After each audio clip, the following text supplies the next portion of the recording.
Hi there, and welcome back to Shut Up and Go Trade.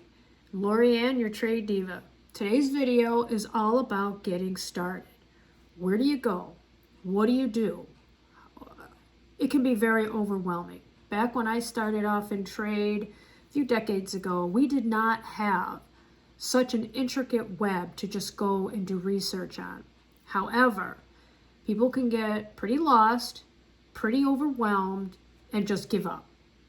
So I'm going to give you some information here to get you going, to do some research on your own. While you're here, please take 2 seconds out and hit subscribe because that helps me a lot, and then I can bring more videos to you. So what do? You're sitting down, you're thinking, I want to go international. I'm on the internet right now with my website. You know what that means? You're global. Anybody around the world can go and type in whatever product or service you're selling and send you an inquiry. What do? Can you even talk to those people? We do have these things called embargo lists and such like that you can't even talk to some of these people. That's going to be a video down the road. So to get started, what I usually recommend to people, and there's going to be links down below for you to click on these so that you don't have to, again, go searching on the web for this stuff. First thing I recommend you do is go to the U.S. Department of Commerce's website, export.gov, and click on their Export Readiness quiz. What this does is it walks you through a series of questions to see if you really are ready to go ahead and export. There's things such as, do you have your management support? Do you have the financial capabilities? Is your product even export ready? Meaning, here in the United States, we use 115 volt. Everywhere else around the world, they're at like 220, 230 volts. Can your product be modified to that? What about language capabilities? Not everybody speaks English. Marketing your product, things of that nature. So take that quiz and really think, are you ready? Within the U.S. Department of Commerce, too, every state and multiple cities within states have what's called a District Export Council.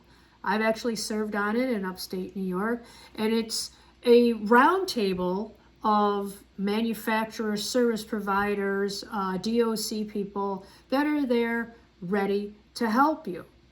So this council puts on sometimes webinars and seminars, trade events that you can attend and get a lot more information that way and help. Also through the Department of Commerce, once you're ready to go, and let's just say you're already established, they have other programs within the DOC that you can go and buy into, very low cost. And they'll get you in country, they'll find you a rep, they'll find you somebody in that country you want to do business with to help market your product. So I highly recommend starting there.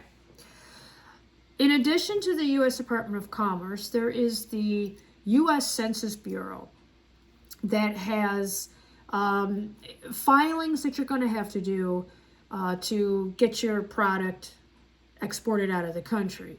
There's also data that you can download and research, who's buying your product. So go to the census. It's not just about how many people live here.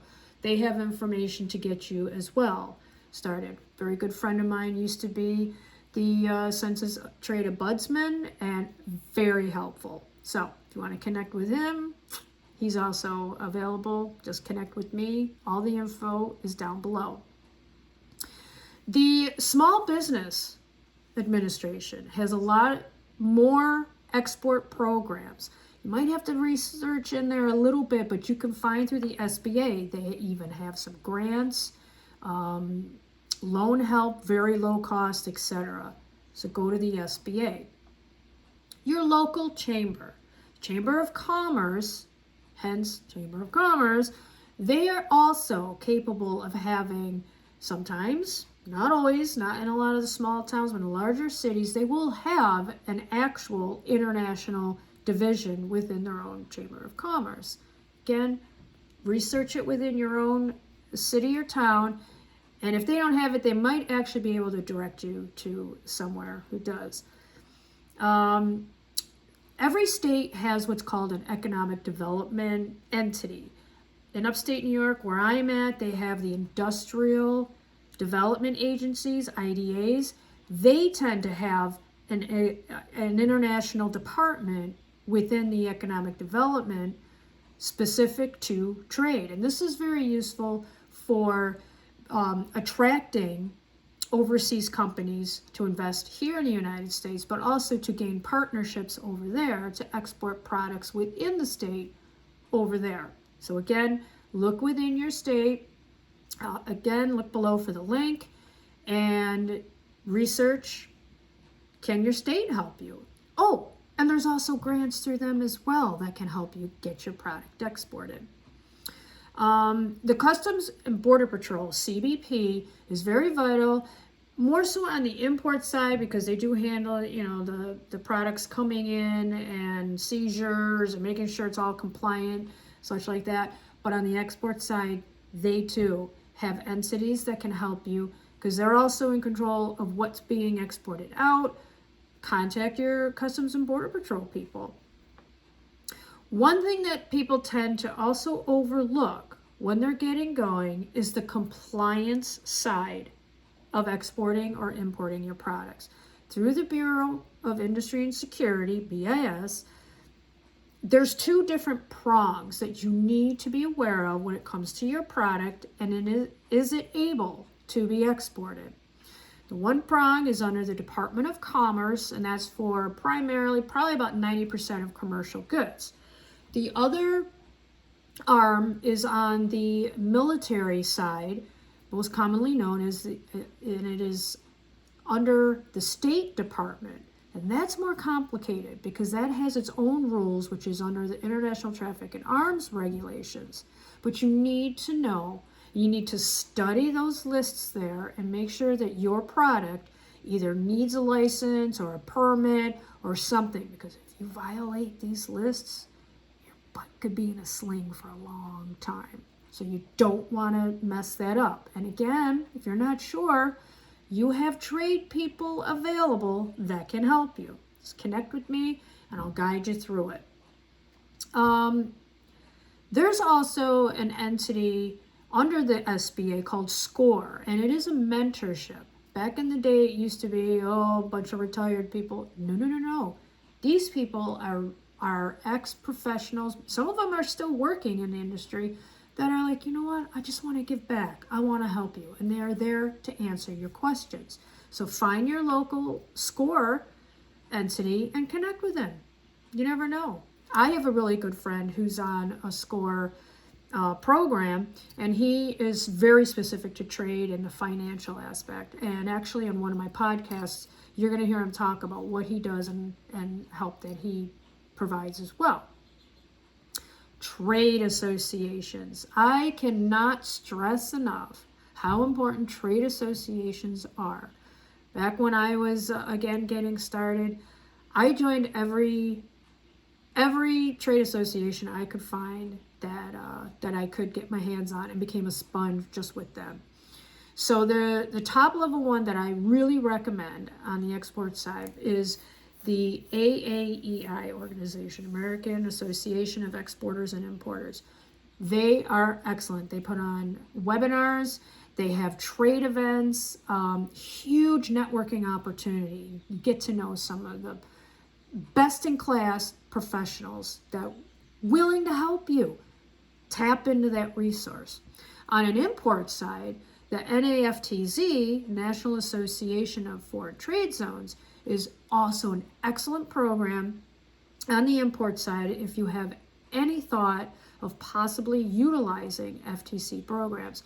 That's going to be a video down the road, not for any beginners right now. This is all specific to getting started and seeing if you are capable and ready to go into the export world. There's also the Society of International Affairs, that if you are in the military side product and ITAR, join that group and attend seminars. Excellent source. Researching any webinars, seminars, podcasts out there, do it. and become a sponge. A lot of the colleges and universities do not dive deep enough into the importing and exporting activities to really go and take a class on. You're not going to learn the stuff. You got to go and get with professionals that are doing it, network, and get it right out of the horse's mouth here with some of this stuff. So I highly recommend just take some time out, maybe an hour a day, and do some research. Again, through these videos, through my website, I can direct you to wonderful information, but you got to do it. You got to take your time and do it, because if you screw it up, it's more costly than it would be just a UPS package from New York to Kentucky. Now, the next item that I'm going to be talking about is going to be a whole other YouTube video in itself. Learn Incoterms. I don't know how many times I have people coming to me that don't understand Incoterms and are fighting over what charges they have, why do they have to pay this. They're fighting with their customers. Incoterms is the terminology that is globally used and recognized and stands up in the International Court of Law. They are published through the ICC, and it tells you exactly what are the responsibilities of the buyer and what are the responsibilities of the seller in the transport transaction. You have to learn those, study those, have your Incoterms sheet available at all times.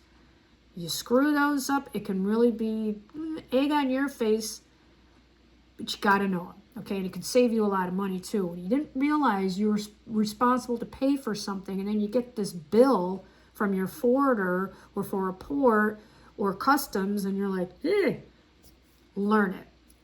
So that was a quick intro as far as some resources out there that you should be tapping into. Again, look at the links below. If you want some more, connect with me. That's why I'm doing this. That's what I'm here for. I've been doing international trade for 30 years now, and I've seen it all. So with that, I'm going to let you go. Do your research, and I'll see you in the next video. Bye now.